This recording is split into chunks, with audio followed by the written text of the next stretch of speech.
ஓடினார் மறையவர்கள் ஓடினார் ஆதித்த சத்திரன் ஓடினார் ஆதித்த சத்திரன் ஓடினார் இல்லாத ரிஷி மூர்த்திகள் ஓடினார் இல்லாத இரிசை மூர்த்திகள் ஓடினார் நீரங்கத்தனோடு நதி முகர் ஓடினார்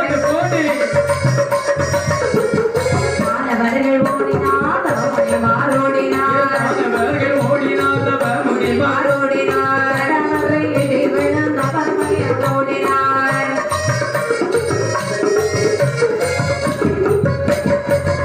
மாணவரோட தானவரோட இந்திரனோட இறைவனோட கந்தனோட கணபதியோட அனைவரும் ஓடினார்கள் ஆனால் ஓடவில்லை. என்ன சொல்றீங்க? எல்லாரும் ஓடுவதில் ஒரு மாயை காண்பிக்கின்றார். மாயை காட்டுறாங்க. ஆமா, அதாவது பார்த்த பகவான் மனதிலே நினைக்கின்றார். என்ன? அதாவது அனைவரும் ஓடிவிட்டார்கள் அல்லவா? சரி, நாமல் எதற்காக